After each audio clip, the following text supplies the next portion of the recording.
Alright guys, welcome to Void of Dust Gaming. Today I have a video featuring Yena.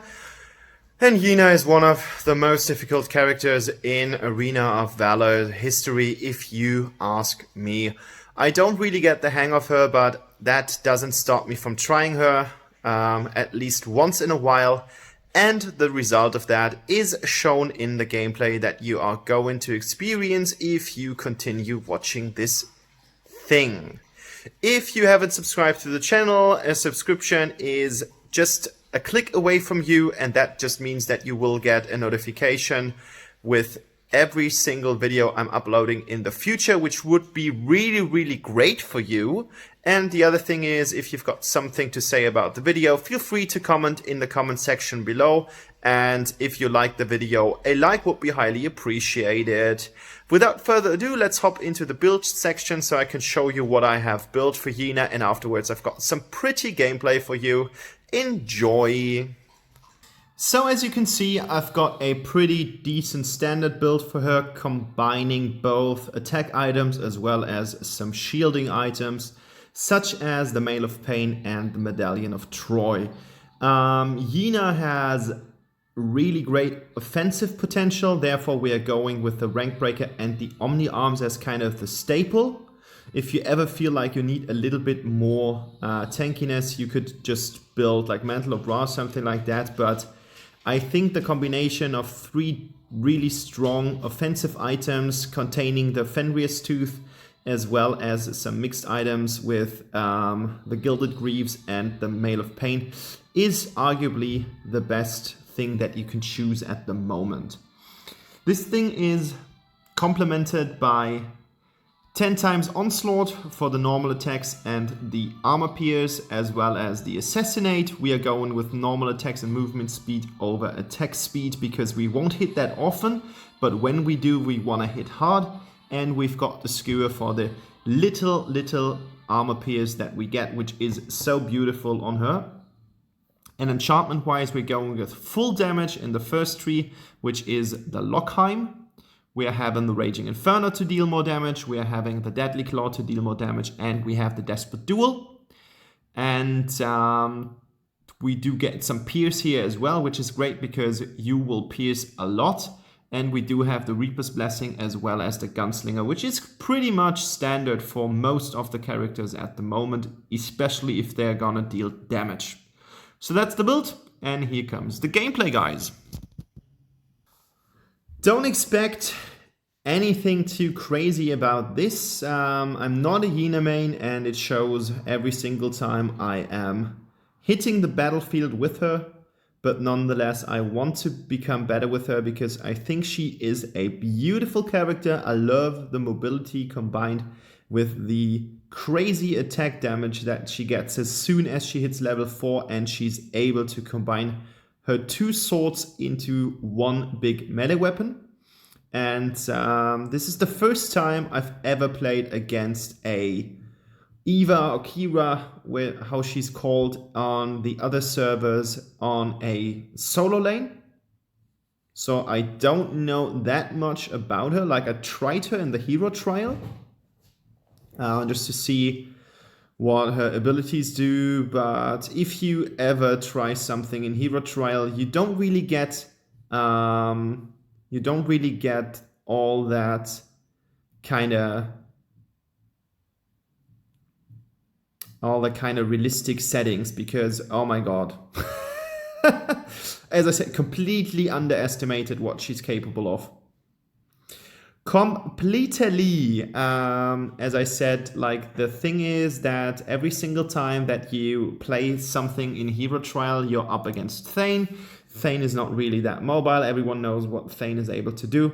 And the problem about this is basically that you can't tell how strong a character is because you can outplay him quite easy. So this is, of course, a lab situation, and in the real battlefield, things are completely different, and therefore that kill was fast, and it was really bad for me at the beginning. It didn't set me back that much, but motivation wise, it was just like, oh my goodness, what she's able to do and what she's doing with me. So we've got Quillen here.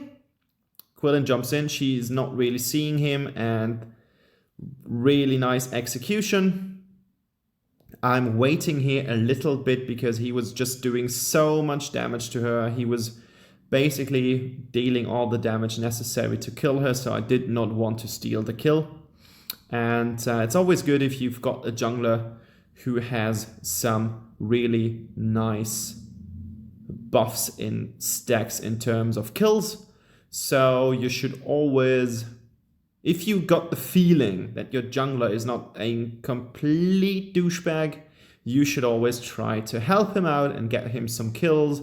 Of course, if you are fat, you can snowball as well, but it doesn't really matter in this particular case. Like I tried to do something against her, but in hindsight, I think that it might just be, oh, that was a nice kill for me.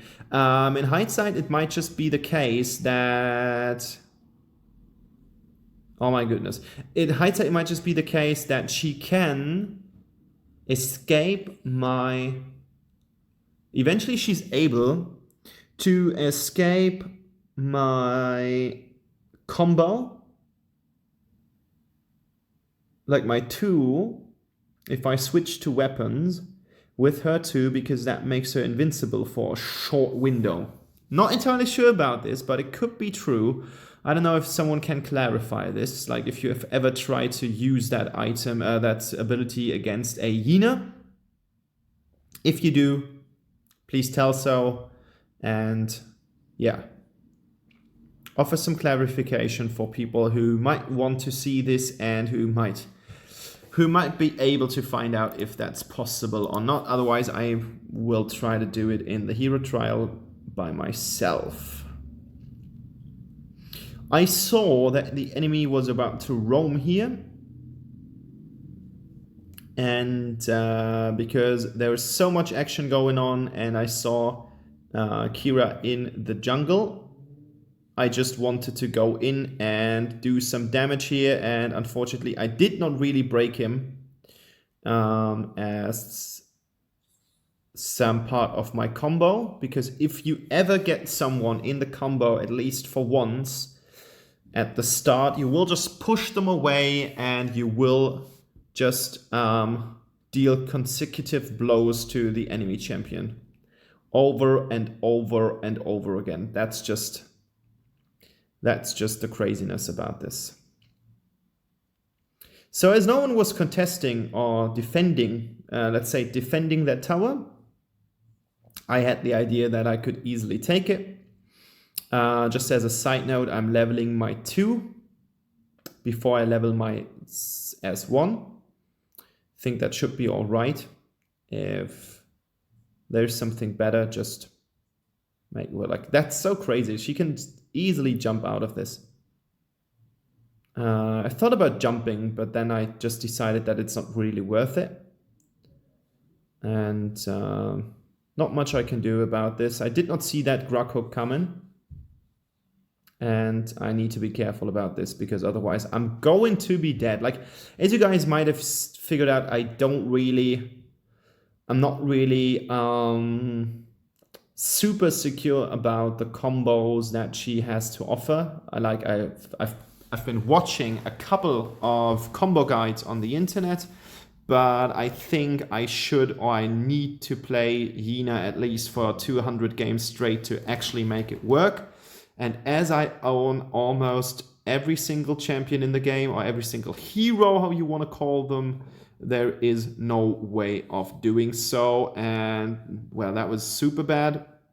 My intention was not to get killed by things, but it turned out pretty well and pretty decent in the end, because I am able to get out. Like, for example, this very moment, you can abandon one of your abilities if you press the other one. So if you are in the combo, you can easily press the S1 and you will stop the combo, and vice versa. So if you press the other ability button, you can actually just escape that combo and you will just stop it right in its tracks. So I just wanted to fight her. I just wanted to see if it's possible to deal some damage to her. I know that I was too low. I just wanted to find out, and I just realized if I'm full life, I could eventually take her on. That's the deal about that.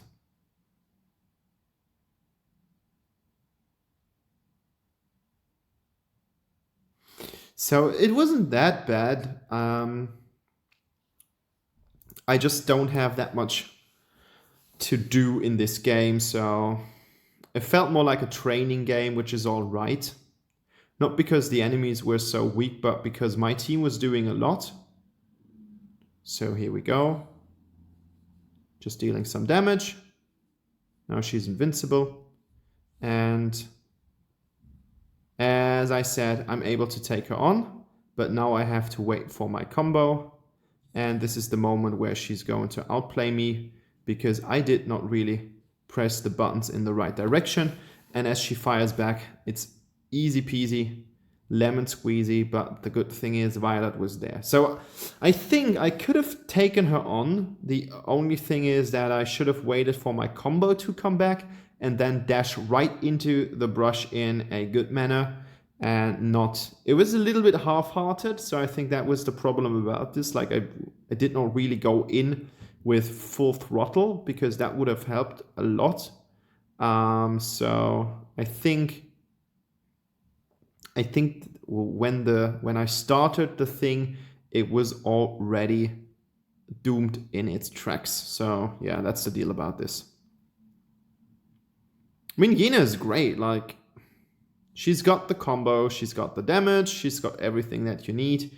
As you can just see, you should be super careful about things such as, and I need to get out here, such as damage dealers that poke a lot. Like even if you just get one of the sickles or the scythes from Zill, it can really do a lot of harm to you. Might just be the case that you should build the first damage item and afterwards it might be clever to build a armor item. So it's damage armor, damage armor. Could be the case. I would assume that you need to adjust it to the enemy teams as you need to adjust every single thing in the game. So don't bother trying out different item builds or item routes. I think the build is all right. I would just assume that you can kind of try different things. That was really, really, really sneaky. Like he used his passive to find out if someone's in the brush. And you can do that by tooling because as soon as there is an enemy, again, I don't want to trigger the kill steal, so therefore I'm not doing anything to that Quillen. And that is going to be a dead Yena. Nice double kill here. Nice, nice, nice, nice, nice. Too nice. Too nice for me.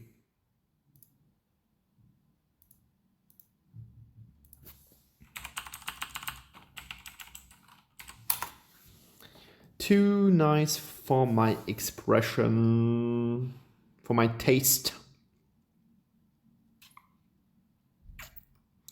Yeah, so things to improve.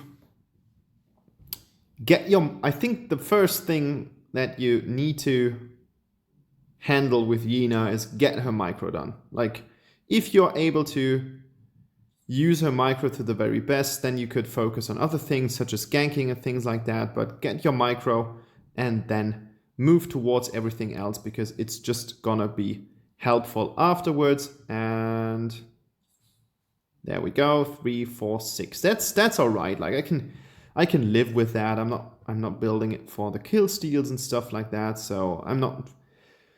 This time I tried not to be super greedy and super hungry. At least that's something that I'm telling me from time to time. But I need to focus a little bit more. A little bit more on the road to persistency and consistency.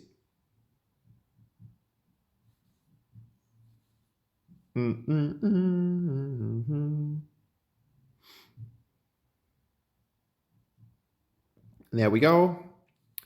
Get into the minion. I mean, we've been dominating this game pretty much. As I said, like, it felt a little bit like a training game because, as you can see, there is not really that much that the enemy was actually doing to us. So I think Violet was scoring really, really well. As you can see, it's a 23 versus 12, which is actually all right. Like, that's something that they can deal with. Like, you can win games with a score like this. But Violet might be super fat. Let's see the results in the end for this. But as I said, like, look at this. We are forcing down one tower and I'm forcing down the second tower. I'm dealing enough damage for that. Like, I'm not Omen, but it's still sufficient. And now we are closing in on the core. And there is not really that much that they can do against us because we've got minions from at least two sides. And that's game. Like, that was my approach on Yena. I know that I need to improve a lot. I just wanted to show you a game in the current meta with all the current updates and all the tweaks and nerfs and buffs that everyone was getting. So I think she is really, really viable. She's got high mobility. She's got great damage. And she's got like some kind of solution for every single situation in the game. And therefore, I can just recommend you guys to play her. Yeah, that was the game. Here's some quick buy stuff. And otherwise, I wish you a pleasant evening. Goodbye, my friends. Goodbye.